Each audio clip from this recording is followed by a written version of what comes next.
Carissa Véliz is a philosopher, an associate professor at the Faculty of Philosophy and the Institute for Ethics in AI at Oxford University. She works on privacy, technology, moral and political philosophy, and public policy. Véliz has published articles in media outlets such as The Guardian, The New York Times, The New Statesman, and The Independent, among others. And her academic work has been published in the Harvard Business Review, Nature Electronics, and Nature Enemy, also among other journals. Carissa is the author of Privacy is Power, the new author, and she's been promoting her book for much of this year, and she's the editor of the forthcoming Oxford Handbook of Digital Ethics. Carissa, thank you so much for being with us, albeit virtually, at the library this evening. It's such a pleasure to have you here. Thank you for having me. Thank you. So I start by asking a question that I asked you, a lot of authors who we have. Why did you write this book now? And what roughly is it about for those in the audience who maybe have never heard of it? I've been researching privacy for about 6 or 7 years now. And I was very interested in it first from a personal point of view, then it gradually became a political and of course a professional interest. And the more I researched, the more I grew alarmed at the state of our privacy. And the more I thought it was urgent to inform the general public and to change some data practices that I think are truly reckless and that are putting our democracies in danger. So I had planned to write an academic book, which I will write eventually. And I thought, this topic is just too urgent. I need to write more that anyone can read and be interested in, something that is not only for the 50 experts in academia. And so I started writing it really quickly during the first part of the pandemic, of the first lockdown. And the idea is I wanted to write the book that I wish I had been able to read when I got interested in this. There are a lot of books about privacy that are very good, but many of them are very technical. Some of them are very focused on law. Some of them just mention some problems, but don't really give any solutions. So I wanted to write a book that was accessible, that was interesting also for experts, because in a sense, it includes many philosophical ideas that are innovative in many ways, and also a book that was positive in the sense that it proposed something, that it had positive solutions and not just a critique of the state of the art. And you mentioned, so I'm fascinated by your kind of personal way into this. Can you speak to the personal kind of start and genesis of the book? Sure. So the first time I got interested in privacy was because my family were Spanish refugees from the Spanish Civil War, and they never talked about the war. It was a very sensitive topic for them. And when they died, I decided to go into the archives and see what I could find about them. I thought, maybe if I was lucky, I was be able to find their names or something. And it turned out that I found a lot about them that they had never told us before. And it made me wonder about whether I had a right to know those things, but I should tell the rest of my family, whether maybe I could write about it because it was so interesting. And just as I was thinking pondering about these questions, Snowden came up with his revelations that we were being mass surveilled. And being a philosopher, I looked to philosophy to find some answers. And I found that the literature there was very unsatisfying. Much of it was quite old and didn't reflect the contemporary reality of the internet. And it didn't provide the kind of answer that I was looking for. So I thought it was a really important gap in the literature. And then I decided to write my dissertation on that topic. Right. And so when you turned to philosophy, Carissa, who did you turn to? I mean, maybe some older philosophers. Yeah, there was a time in 1975 in which there was a debate about privacy in the United States, and there was an issue in Philosophy and Public Affairs, which is one of the important journals in my field. And there's an article by Judith Jarvis Thompson that argues that the right to privacy is nothing but a collection of other rights, more fundamental rights like right to self-ownership. And then there are some responses by, for instance, Scanlon and others. One of my favorite philosophers is Thomas Nagel, and he wrote a paper that I really like that is called Concealment and Exposure, about roughly how much should we conceal and how much should we expose ourselves in the public sphere to create a kind of healthy public environment. So there were like bits and pieces that were interesting, but there isn't kind of in philosophy somebody who is like roles for justice. There isn't that in privacy. It was just like bits and pieces here and there, and much of it hadn't considered the internet because it was written before the internet, and the internet really changed the way we experience privacy. So I thought we needed some upgrades in the literature. Well, it's you. I mean, you're the you'll say I wish. So you mentioned Snowden, and in many ways this book is not only, I mean, it's many things. It's well written, it's brisk, it's urgent, it's scary. I mean, when you're reading it, you're kind of looking, I felt myself kind of looking over my shoulder or putting my phone away or closing my computer screen. So it's hair-raising. But it's also historical, and you talk about some of the kind of key moments of the history of data and privacy. So you mentioned Snowden. Can you just briefly talk a little bit about other kind of inflection points that stirred, let's say, the world of data and privacy? Sure. The world of data changed in 2001. It was a very, very important year. Google was just another startup. It was becoming very famous and very used and loved by users, but it didn't have a sustainable way to fund itself. So in that sense, it was just another startup that didn't know how to have kind of a stable source of income. And investors were growing impatient. They were kind of threatening to pull out. And Google's story is interesting because it was made by two people who were in graduate school, so who were very used to academic world. It's inspired in many ways by academia. The algorithm PageRank is inspired in the way academics cite each other's work. And that made the internet ordered in a way that it hadn't been before, and it made search so much more useful than it had been. And because they were academics and they were reflecting on these things, they were aware that there was an intrinsic conflict of interest between search engines and ads. And there's a paper that they wrote in 1998 saying explicitly that if search engines rely on ads, they will have an intrinsic conflict of interest in which the users will not actually be the client. The client will be the people who purchase the ads, and that's going to be bad for search. And so they didn't want to create this ad machine. They wanted to stay kind of, they wanted to stay pure to the kind of organic search that they had created, but they just couldn't figure out any other way to fund themselves. So in the end, they give in and they create this huge ad machine that is like nothing we've ever seen before, because it's not only in its kind of magnitude of users and how many people they can get to through ads, but they really honed the ability to personalize ads and target ads. That already existed, but not at this scale, not at this kind of refined point. And they realized they had huge amounts of data on people, because what people search for is incredibly sensitive. You typically search for things that interest you, things that you're afraid of, your diseases, where you live, things that are really close and personal. And they figured they could use all this data to target ads. Now, in this year as well, the Federal Trade Commission started to get worried about the data economy. They saw that there was danger in this way of doing things, that it could be misused, this data. Which year? 2001. Okay, great. Yeah. And so they recommended to the Federal Trade Commission that the data economy needed to be regulated along the lines of roughly the GDPR. People should know what data is being held on them. They should be able to delete that data. They should be able to contest it when the data is incorrect, and so on. And then 9/11 happened. And suddenly the government, who had seemed to be open to regulating the data economy, was very ashamed at what happened. They felt like they should have stopped something that probably was unstoppable, but the feeling was that they should have known about this. And they decide to do anything and everything possible to make sure that never happens again, which of course is a very unrealistic objective.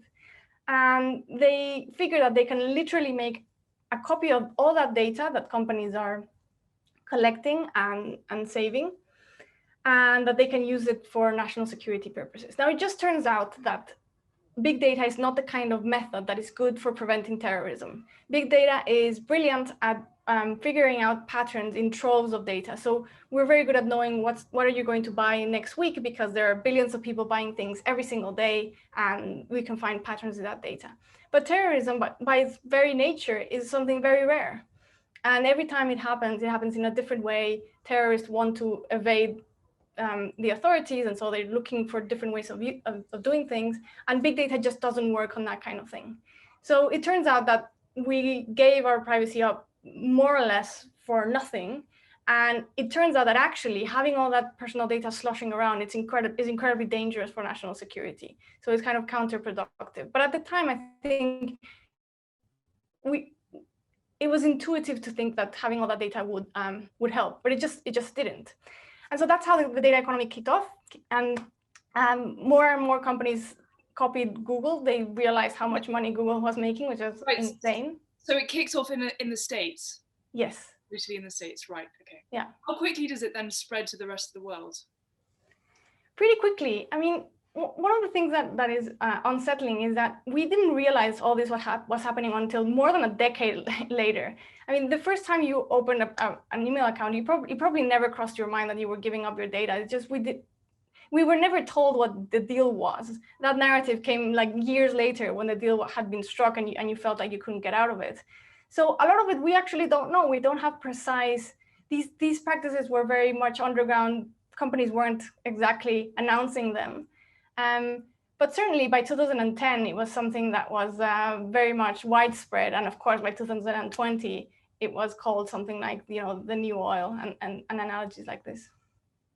Let's talk about more recent developments. So can you speak a little bit to Cambridge Analytica? Sure.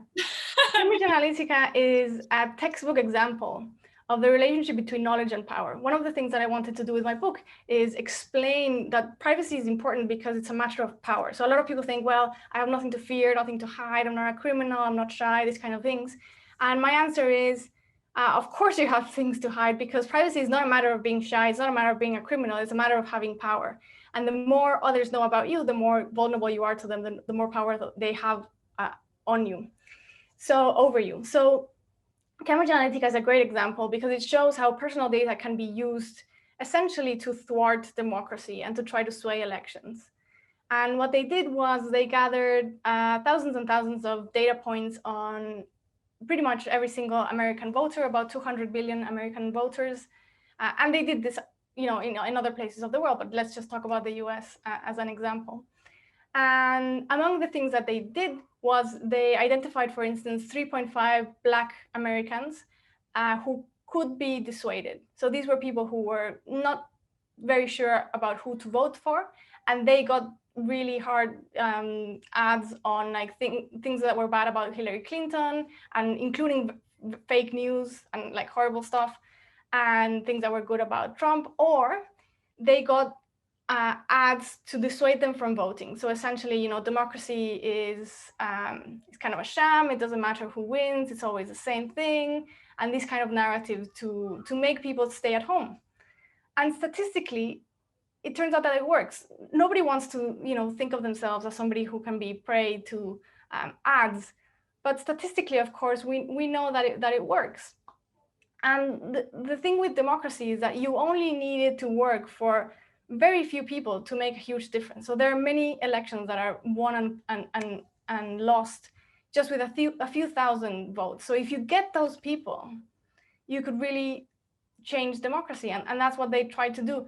Now there's a debate about whether they actually succeeded or not, and we don't have enough evidence to show conclusively one way or another. But the fact that they tried is already very, very concerning, right? It's like, even if you don't stand a very good chance of killing somebody, the fact that you're trying is very, very concerning, and we shouldn't allow that. So it just goes to show that even in the most capitalist societies, we don't sell and buy certain things. For instance, votes, because if we did, democracy would be completely the spirit of democracy would be broken. And for the same reasons, we shouldn't buy and sell personal data, because it's used for exactly the same purposes. Right. Yeah, and it's the same mechanism, right? So I imagine we're going to talk about the potential critiques of your argument now, or in a bit, because you speak so eloquently, you write so forcefully, and you can imagine that there are kind of critiques being made, and one of them might be to say something like, well, I wanted to buy this laundry detergent, or I wanted to buy this book anyway, so thank God it appeared, and I'm happy with this kind of targeted ad. And you're saying that's fine, that's a low level risk, but through the same mechanism, the future of your country is at stake. Exactly. And that has all kinds of implications for how we think about personal data, because one very extended myth is that personal data is something personal, it's something individual, it's a personal preference. So if you're shy and I'm not shy, then you have no reason to protect your personal data, even if I might want to do it. But that shows, the Cambridge Analytica example shows that we don't have the moral authority to sell our data like we have the moral authority to sell a house that we own. Because your data is going to have an impact on my life. So, what gives you the right to give up that data to horrible companies like Cambridge Analytica if it's going to impact so many other people? What are some other myths and misconceptions about data, Carissa? Related to this, that privacy is individual, it's not only that privacy is collective because we suffer the consequences together, but it's also the case that every piece of personal data contains data about other people as well. So for instance, if you share your genetic details with a DNA company, then you're sharing the genetic details of your parents, your kids, your siblings, but also very distant kin who can suffer consequences like be denied insurance or even deported. And both of these cases have already happened. So it's not even like a hypothetical. Also, when you share data about your location, you're sharing data about your neighbors, about your coworkers. And even when you share data about your personality, you're sharing data about others who share those personality traits. So you and I might have never met before and might never meet again. But if you share data about you and it turns out that we're quite similar to each other, in fact, you're exposing me to all kinds of harms like the Cambridge Analytica manipulation. So that's one big myth. Another big myth is this thing that personal data is just individual preference and has no political consequences.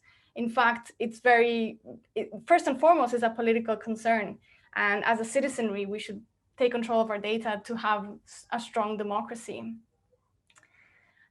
Another big myth is that there is this zero-sum game between privacy and security, such that the more privacy you have, the less safe you are. And in fact, it's completely the opposite. One of the most effective ways that people can take care of themselves and can be safe is to protect their privacy. And there are many examples, but of course, if your stalker knows where you live, then you're more at risk than if they don't. And that's why we take care of our credit card numbers and so on. So one of the problems that we have now is that the internet is incredibly insecure. And you're seeing right now, like every week we have cybersecurity attacks and they're becoming more and more dangerous. The oil one in the United States was very concerning. The solar wind one was very concerning. We don't know how much Russia had access to US agencies and data. That's incredibly concerning. And that is because we have built the internet to allow for data collection. And we have built a really insecure internet. And that shows how this data economy is leaving us at risk.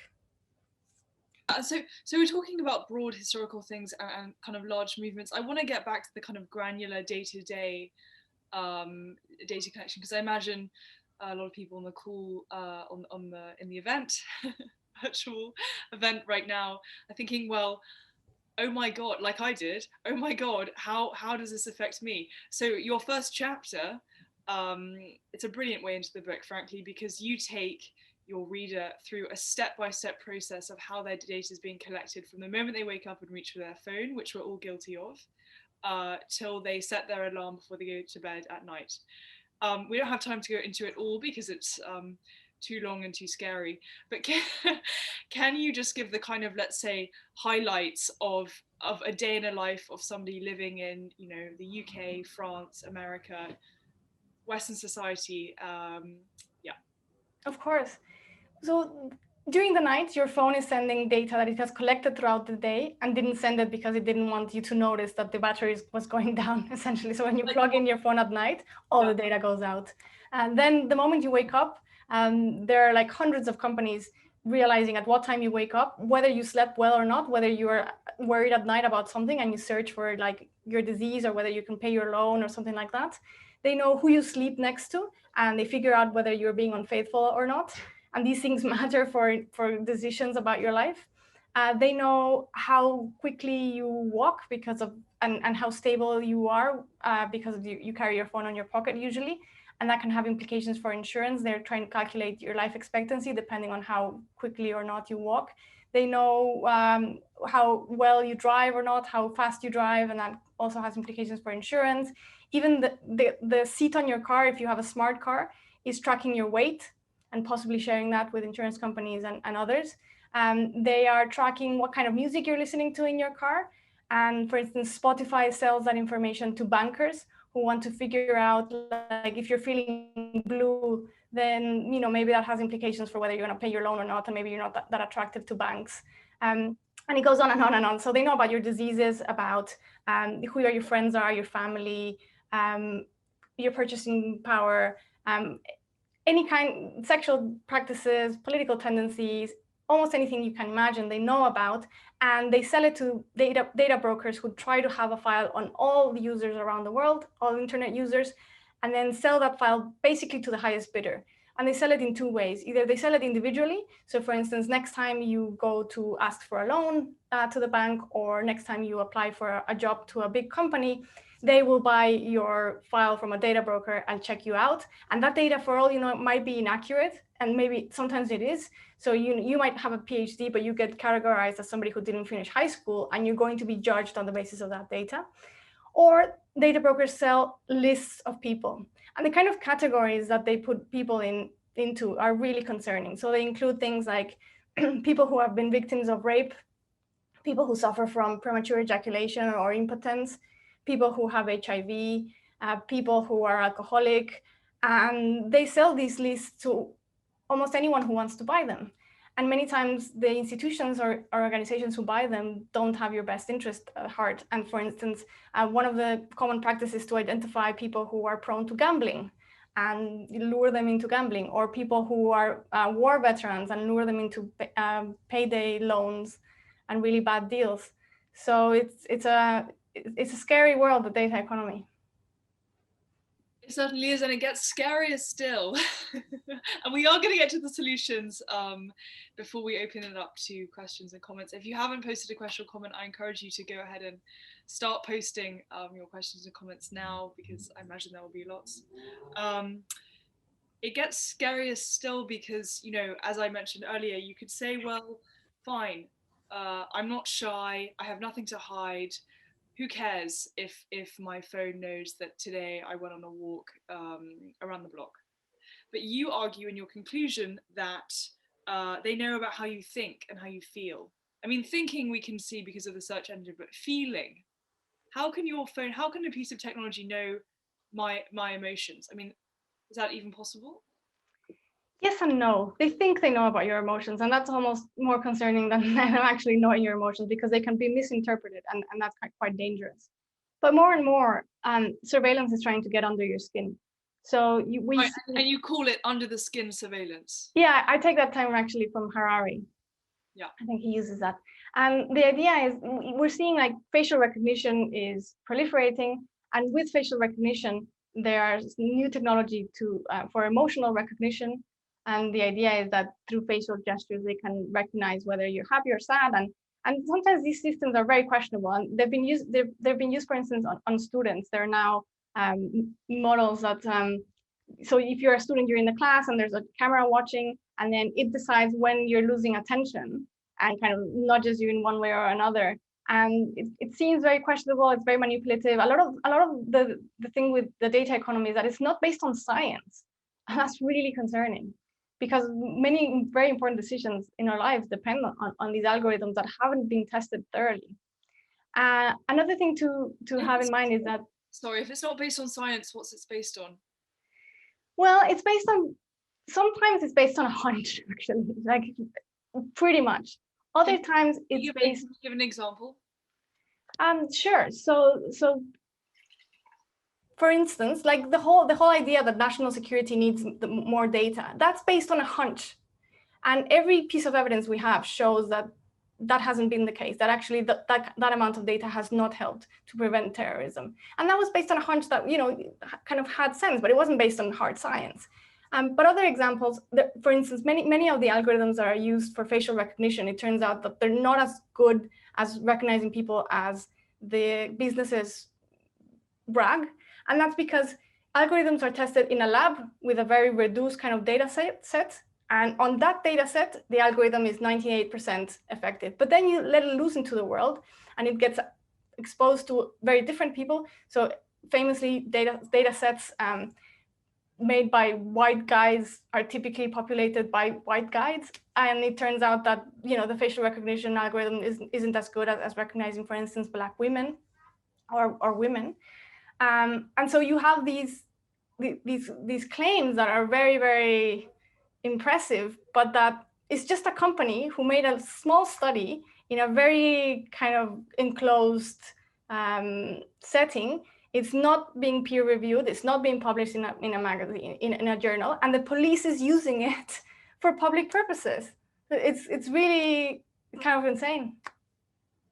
And so much of the insanity, it seems to me, Carissa, is kind of shrouded in this nebulous language. And so you write in your book, when somebody says AI is, quotes, cutting edge, end quotes, many times what they're saying is really, quotes, we haven't tested enough to know if it works, end quotes. How was it for you studying a topic where there is so much kind of misdirection and the veneer of progress and the veneer of technology on a vocabulary level, on the level of vocabulary? It's infuriating because it boils down to marketing, and they're kind of in one of the parts of the book I argue that they're hijacking language, and many times the cloud sounds so nice, and apples and tweeting, all these kind of on streams, this reference to nature, when in fact they are talking about things that are as far as nature as it gets, as far from nature as it gets. And yeah, with this kind of claims, it's really infuriating because there's human beings, I'm not sure why, have this bias to think that whatever is cutting edge technology is better than what used to be in place. And that's not necessarily the case. Many times, plain statistics is much more accurate than the latest algorithm. But we have this idea that if we're using something new, then it must be better. And in fact, it has a huge cost. So if you're a government, what you should do is wait until other people use it, see if it works, and then use it yourself. So there was another example. The Michigan Unemployment Agency used an algorithm to try to detect fraud. And it detected something like 20,000 people who had presumably committed fraud.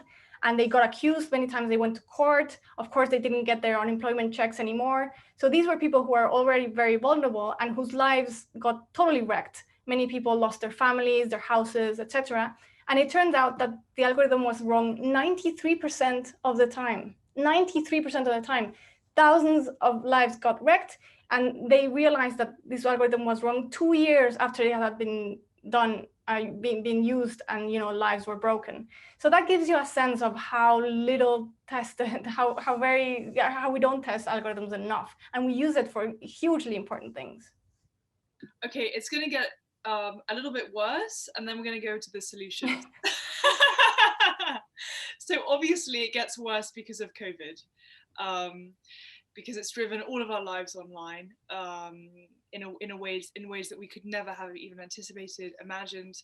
And for you, that seems to be it's a challenge because it kind of exacerbates the problem you've identified. But you also point out it's a solution, or it's hopeful in a sense, because if we can adjust to this, we can adjust to anything. But can you first speak to Carissa? How has COVID made this worse? It's made it worse because it's forced us all into interacting more with computers. And the moment you interact with computers, or computers interact with you, it's not necessarily that you start the interaction. You are leaving a data trail. But the good thing is that before, we used to hear this narrative all the time about how technology was optional. So if you don't want to be on Facebook, then don't be on it, and then it's fine. And now it's like crystal clear how this is not optional. If you want to be a full member of society, you have to use Zoom, you have to use these applications, and there's no way out. If you want an education, if you want a job, it's not optional. So in that way, we have gained more, more kind of moral authority in that sense. And I think people are more willing to rebel, because before they felt complicit. They felt like, okay, yeah, I'm on Facebook, that's because I like it and my friends are there. But now it's like really forced upon us. And so I think people are gaining more consciousness about how they should rebel against things that are just not fair, like, you know, work encroachment on our lives all the time. And also, we have been forced to bring these technologies into our home. So the distinction between private and public is becoming blurrier and blurrier. We are all inviting each other into our living rooms and sometimes our bedrooms. And the argument that, you know, when you're online, you're in the public sphere, and so certain things because of privacy, and then you can go to your home and be private, just doesn't work anymore. Like nobody will believe that anymore. So that's another way in which, you know, we can fight back. Right, and so let's get to the solutions, because you made an interesting distinction. I want to highlight it, which is you're not anti-tech. No. You're just promoting what you call good tech.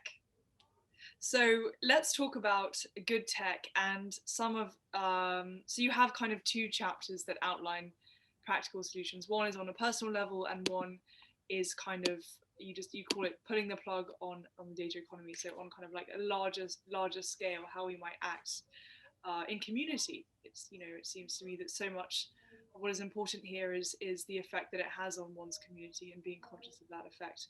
But let's again start on the individual level. So if you kind of, I'm looking also at the time here, if you had kind of the top 5 tips for everyone in the audience tonight to go and do, what would you recommend? First, don't ever buy a laptop or a phone from a company that mainly earns their keep through their personal data, because they're going to have a conflict of interest and they're going to want your data. So just buy like your important stuff from companies that don't earn their money that way. Like who? So I mean, Google obviously earns their money through ads. So if you buy an Android from Google, you know, don't be surprised if they're going to get your data. Yeah. Okay. So another thing is, don't buy smart appliances. They're not worth it. There are a lot of consumer reports out there that show that they're actually worse than old appliances, because they can get broken all the time in different ways. And anything that you buy is hackable. Not only that, but if you connect like your kettle, which is a very insecure item, to your phone, which is a pretty secure item, a hacker can get into your phone through your kettle. So it's just a bad idea. Don't connect devices together, and try to not buy dumb appliances. Smart is dumb, actually. A third one is try to look for privacy opportunities. Many times they're there, but we're kind of cynical and say, well, it's just the same, you know, they have my data anyway. And that's not true.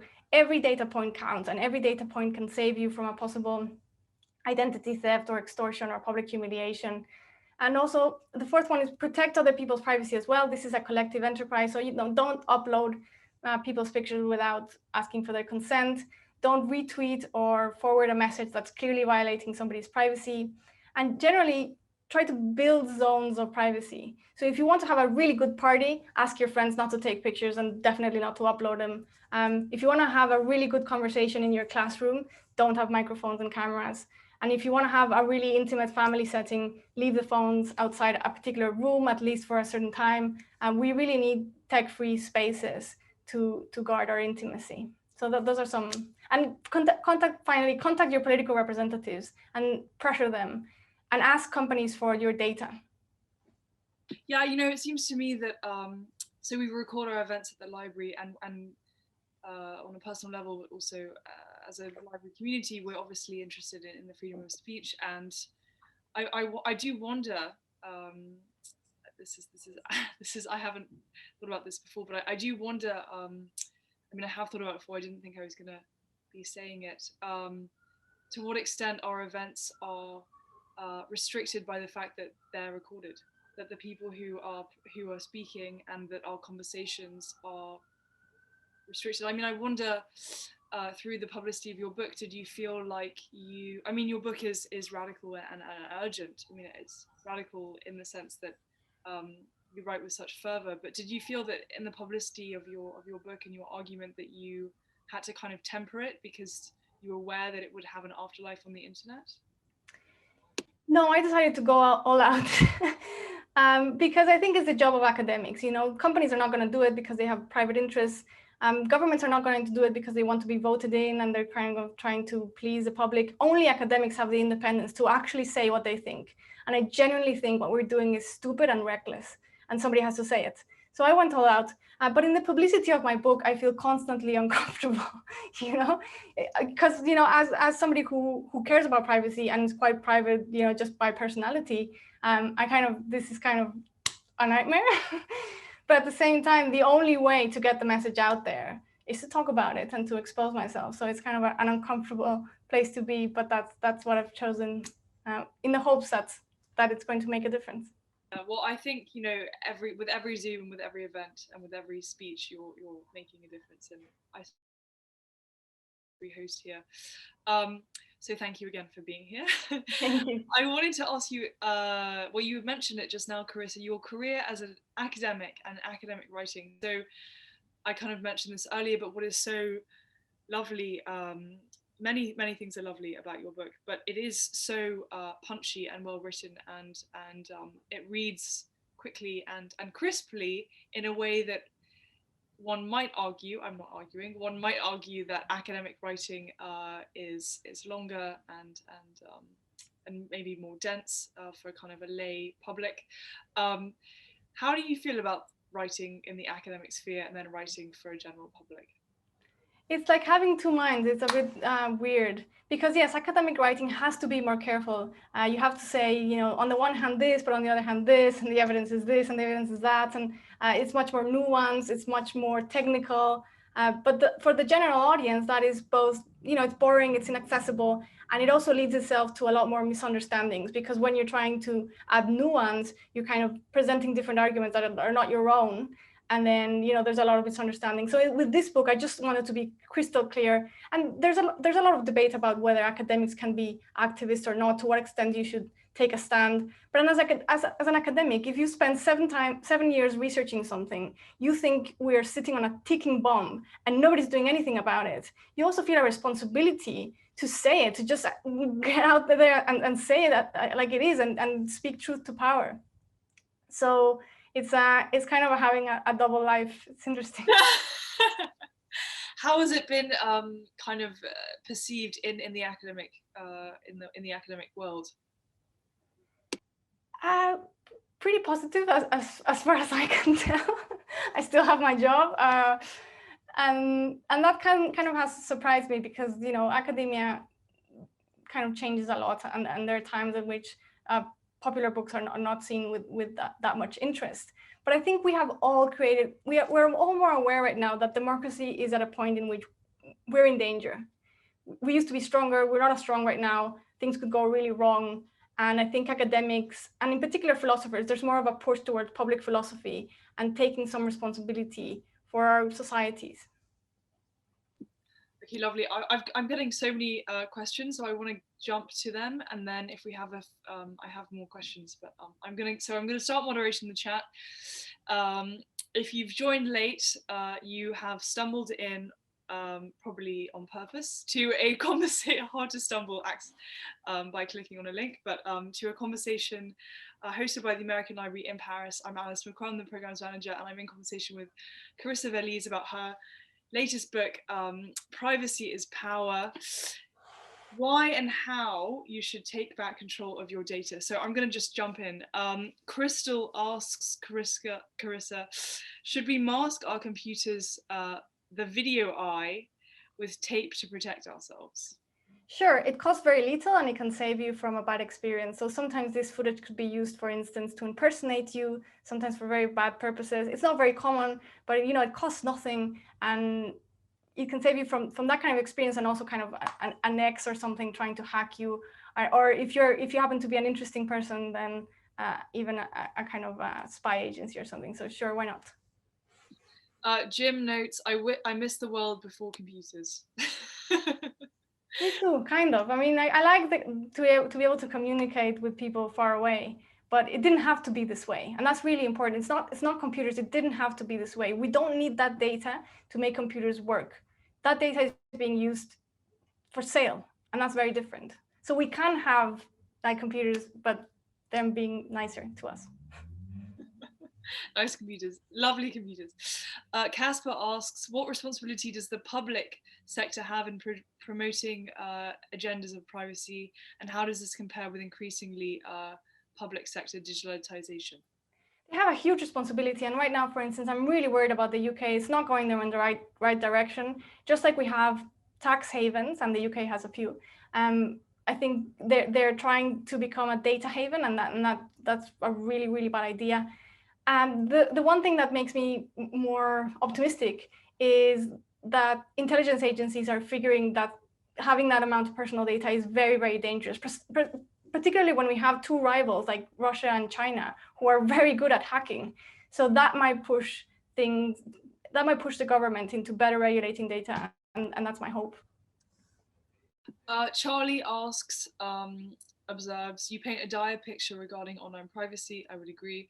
Yet we all want to use these data-hungry online services for free. So, I mean, we've all had this experience. You go onto a website and you have to accept the cookies, or they accept your cookies. And it, you know, again, here's another word, a cookie. How sweet, you think? So, and he asked basically, how does one reconcile this using online services that collect data? Because again, we can't just drop out of reading our online newspapers, or yeah, maybe we can. Don't accept the narrative that tech gives you, because it's a self-interested narrative. So for instance, you can use DuckDuckGo instead of Google. It's really good. Sometimes it's better than Google search. It's free and it doesn't sell your data. The way it earns its money is that it sells you contextual ads. So if you search for shoes, it will show you shoes without knowing your age, sex, sexual orientation, and political tendencies, and so on. And then when you click on the ad and buy shoes, they get a cut of that and they sell the ads. So it's a way in which you can use a free search engine. It's very good and it doesn't collect your data. Furthermore, we do pay for certain things that we're happy with. So we used to pay for newspapers and they used to serve us better. So, and also we pay for Netflix, right? And there was an article in Forbes in 2013 that showed that Google, who was already incredibly big and incredibly successful and rich, was earning $10 per year per user. So wouldn't you be willing to pay $10 to have, you know, Google Maps and Google Search and Gmail and all that without having your privacy invaded? So it doesn't need to be prohibitive. Of course, if you're in dire straits, then $10 is a lot. But for many people, that's a pretty reasonable price per year. Yeah. I'm going to jump to Ben's question, because I think it's an interesting one about the relationship between kind of anticipating pre-existing prejudices versus creating prejudices in the user. So he writes, to reference your point that the spirit of democracy has been broken by big data, he cites the US election and the Brexit vote. There was another question about the Brexit vote, so maybe you can speak to the Brexit vote as an example or not of this, Carissa. He asks, if these practices are speaking to our existing prejudices, then how does this break democracy? In other words, which way is the influence going? Is it multi-directional? And he then goes on to ask, could one argue that people are being told what they want to hear? And how is this different from traditional election campaigning? So there are 3 questions. I'll leave it to you. Yeah, so the Brexit vote is another really interesting case, because we don't know if it would have happened that way were it not for Cambridge Analytica. And that's what Chris Wylie, who was a data scientist at Cambridge Analytica and a whistleblower, said, which is incredibly concerning. So how is it different? Propaganda has existed for a long time. How is this different? Well, it's different because it's personalized. So before, you had propaganda, but everybody saw the same thing. So academics and journalists and ordinary people got to discuss it and ridicule it and criticize it and so on. Now, for instance, the Trump campaign used 6 million different ads that journalists didn't see and academics didn't see. Only those people got to see it, so it never got challenged in the public sphere. And why does that matter? Yes, people are hearing mostly what they want to hear, but also what scares them. So for instance, you might have somebody who is a bit kind of iffy about immigration and suddenly gets bombarded every day with like horrific stories about immigrants. And that's going to really radicalize people in a way that it wouldn't happen if they had had a more balanced narrative about, well, yes, this immigrant did something bad, but look, this immigrant created the vaccine that's saving the world. So, you know, maybe not so bad. And the point about informational ghettos is that they polarize people and they make them a lot more extreme than they used to be. So it's much harder to talk to each other. And also bear in mind that we don't have unmediated access to reality. We access reality through our screens more and more.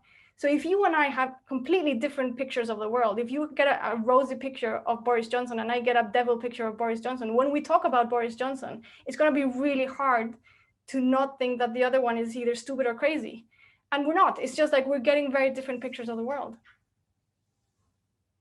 Right. So I was so wrapped up in your comment that I was not thinking. Can you talk about the? So then, can you talk about this idea? What direction is this working in? So is it that I already have these prejudices and it's making it worse? Yeah. Or is it that I didn't have these prejudices, but because I really like toasters, for instance, now my political leanings have changed because I like this kind of toaster. They infer that I could vote politically this way, or I could think this about a certain topic, and so now they're going to hit me with all of those ads. So it's probably a combination of both. So hard to study, right? Yeah, it would be imagined very hard to study. Yeah. And so if you're a teenager, so you're 17 and you search on Google, women are, and the first thing that shows up is something horrific, then, you know, that's going to impact psychology. But of course, you may already have sexist positions. Most people do, even women. And so that kind of gets reinforced. And algorithms, of course, work with historical data. So whatever bad things we've done in the past, they kind of get perpetuated by algorithms that drudge that data up and repeat it. Connie wants to talk about the role of governmental regulation.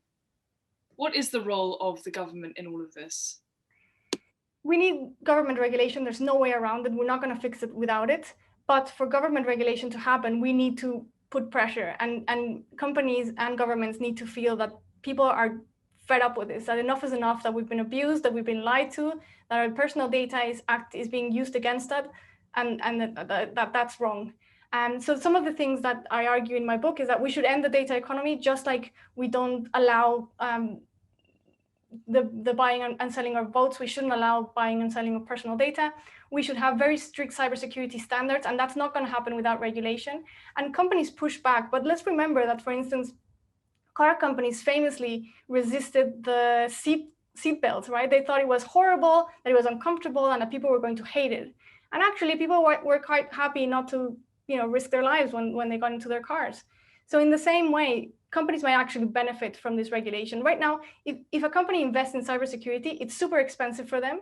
Users don't value it because we can't see it. It's not like a secure door that you can see, like a vault. It's like an app that looks just the same if it's safe or unsafe.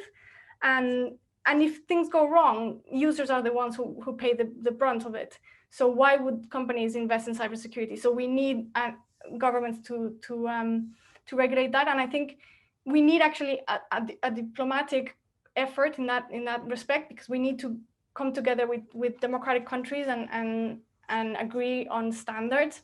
And I argue that we need fiduciary duties. So fiduciary duties are duties that are imposed upon professionals when there is a very big asymmetry between the professional and the client or the patient. So examples are doctors and patients, lawyers and clients, financial advisors and clients. It's a relationship in which the ordinary person has a lot to lose. They're entrusting something very valuable to the professional, and the professional can have conflicts of interest. So you can imagine your doctor might want to perform surgery on you because they want extra money, or they want extra data point for their research, or they want to practice their skills, and they can only do that if it's in your benefit. And in the same way, if anybody wants to collect or manage personal data, fine, we can use it, for instance, for medicine and other things, but they have to assume a duty of care, a duty of responsibility. And if you don't want that responsibility, then find another job. Just like it's not enough for a doctor to want to open up people's bodies and look inside, you need to be willing to accept a duty of care towards your patients. In the same way, if you want that personal data, you need to use it to benefit people and never against them. Yeah. I wonder, Carissa, you're a philosopher also, and you work at the University of Oxford. I guess I will ask you something that I imagine you reckon with more in your academic realm than in the public realm. But what do you think is the best argument against your argument, and how would you refute it?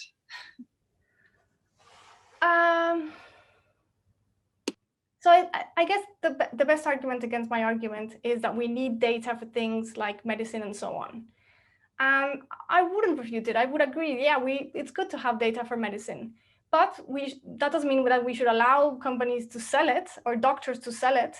And we need to put some rules in place. So just like we have rules now for clinical research. 50 years ago, you went to the doctor and you might be signed up for a trial and never learn of it. And you might get a placebo or you might get an experimental drug and don't even know about it. You might have a disease and your doctor might not tell you what your diagnosis is. If you're lucky, they might have told your family. And medical ethics really put some rules into place. So now if you want to experiment on people, there are some rules about safety, and then you have to tell them, you have to inform them, and you have to compensate them. And in the same way, if they want to use our data, that's not risk-free. We are engaging in a risk, and so they should tell us about it. They should ask for our consent. And if we want to participate, we should get a compensation, just like we do for other kinds of clinical research. So I wouldn't necessarily kind of argue against it. I would just say that we need to put the rules in place so that it works well, because otherwise people are going to become really distrustful, as we are becoming, because we've had too many bad experiences. So looking to the past, do you feel hopeful moving forward? Yeah, I feel very hopeful. I feel there are two options. Either we're smart enough to regulate it in time to avoid a disaster, and however unlikely it's happened before. So for instance, we regulated the ozone layer, the products that were bad for the ozone layer, and now the ozone layer is recovering, and it's going to fully recover in a few years before disasters struck.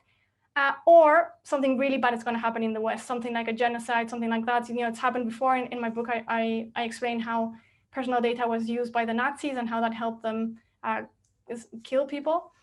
And then we're going to regulate after something really bad happens. And I hope that we can be smart and regulate before that. How much time do we have? You never know with these things. It's kind of who would have thought that Trump was going to be in power? And some people feared it might have been worse, and it wasn't so bad. Democracy wasn't entirely broken. It's really unpredictable. So the sooner we can do it, the better, and we will save ourselves a lot of unnecessary harm, because at the moment we're already having a lot of people suffering from data harms, from identity theft to extortion, public humiliation, but also discrimination that you never know about. So you might be discriminated against because your data shows that you're thinking about having a baby, or that you might have a disease, and they might not give you a job because of that, and you'll never know about it, and that's wrong. Yeah, no, totally. I wonder, I'm thinking back to your personal way into this, which is you doing research on your family in the archives. Does that world feel kind of rosy and far away from where you ended up today, or do you still feel perturbed by how much the archives knew about your family? It's not as perturbing, for sure, because among other reasons, they have to wait many years for people to access that data. It was my family, so it's part of my history. It wasn't sold, it wasn't publicized. So I'm definitely less worried about that. But the privacy of the dead and our kind of afterlife reputation has made me wonder about what happens to our data after we die. You die and your data doesn't die with you, and it has implications for your family members, potentially for decades to come. So it has parallels. Yeah, let's think about the future, and then I have kind of one final question that we ask everyone, most people who speak at the library. I guess thinking forward, Carissa, if we don't take the steps that you have called us to take in your book, what are you most frightened of? I mean, is it the smart kettle? Is it the thwarting of democracy? I mean, maybe let's talk about one gadget that you think is the most kind of unsettling, and then one, I guess you had mentioned genocide, so that's yeah, I can't imagine there's anything worse than that. So let's just talk about a gadget. What are you most kind of unsettled by on a smaller scale? So probably our smartphones, because we have so much personal information there and so many apps that are unsafe. And what I fear is that if you look at China, that's not the kind of country in which I want to live. That's a country in which I wouldn't have been able to write the book I wrote. I would probably be in jail. And what horrifies me is that the West, instead of seeing China and saying, look, let's run away from this model, the West is getting worried that China might be better at AI, and it's kind of copying the model, copying the surveillance model. We're walking towards it instead of walking away from it. And so what I fear is that we'll end up with very authoritarian tendencies. Surveillance is not a neutral tech. Surveillance leads to control, and control leads to a diminishment of freedom, and a diminishment of freedom leads to an erosion of democracy. So it might look very innocent when tech companies come up with the latest way of tracking or tagging or searching, but it's just leading us one step forward into a surveillance state, a control society, and that's what worries me the most. And maybe just to end, it might seem radical to end the data economy. It sounds radical. We've kind of become used to this, and it's become really big. But first of all, historically, we have ended exploitative economic practices because they were wrong, even when they were very, very generalized. And secondly, what is really radical and extreme is to have a business model that depends on the systematic and mass violation of the right to privacy. That's wild, and we shouldn't accept it. Mm-hmm. It's been come to my attention that I missed 2 comments in the chat. Sorry about that, Antonio. So I'm going to ask those quickly, Carissa, if you don't mind.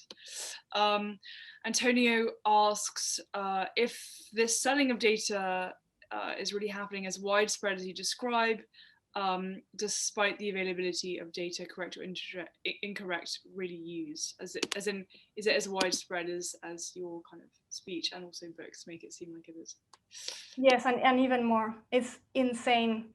And every time I research it, even though I know about these things, it still kind of dumbfolds me. It's just unbelievable. And things like you wouldn't imagine. So for instance, when you go into Facebook and you click like to a page, like, famously there's a study, curly fries. Companies are using that to infer things like your IQ. And it would never cross your mind, right? I mean, who cares that you like curly fries? What does it matter? But actually it can have very, sensitive, people can make very sensitive inferences from it. So yes, it's even more widespread than I give like the picture here. Yeah, and this is just a kind of on a practical level. Barbara wants to know, I use Ecosia to search rather than Google. What is your opinion of that? Yeah, I don't know enough about Ecosia. I'm sorry. I'm gonna research that. But I really recommend DuckDuckGo for what it's worth. And just to give a sense of how widespread it is, I'll just give you an example. If you have a Samsung Smart TV and you turn it on for 15 minutes, your data will be in the hands of 700 companies just in 15 minutes. That's how crazy it is. When you load a page, even before it gets loaded, your data is being sent to hundreds of companies who are competing to show you ads before you have even consented, and they get to keep that data. So it's really crazy. It's hundreds and hundreds and hundreds of companies every step of the day. Mm-hmm. It seems to me too, this is just another question I have, we're so in the middle of this, and I'm a historian by training, and so how did you find enough kind of perspective on the topic to feel like you could write a book? I mean, do you feel like you could add a whole other kind of 500 pages in 2 years? I mean, simply, how did you find perspective in a moment where there's so much change, where everything is so cutting edge, and there's no kind of final consensus, because we really are truly in the midst of it, especially with COVID? So one thing that helped is just how bad it is, and comparing it to the offline world. So we used to be a disaster, right? We used to be the Wild West. But we've managed to regulate every big industry that we've had, from railroads to cars to pharmaceutical companies to food. Sometimes we do it better, sometimes we do it worse. But the world used to be really kind of unlivable and really dangerous. And we've made it a lot more bearable. And we're going to do the same thing with the online world. It's just a matter of time. And also, I think it has been helpful to be a philosopher, because we think about this kind of big picture, big ideas. And the relationship between power and knowledge is a very old thing. It goes back to Francis Bacon writing about how the more knowledge somebody has, the more power they have. And then Foucault saying that, the reverse is also true. The more power somebody has, the more they get say what counts as knowledge. So those kind of pointers and applying it to really big companies like Google and Facebook were very helpful to kind of figure out what's going on here.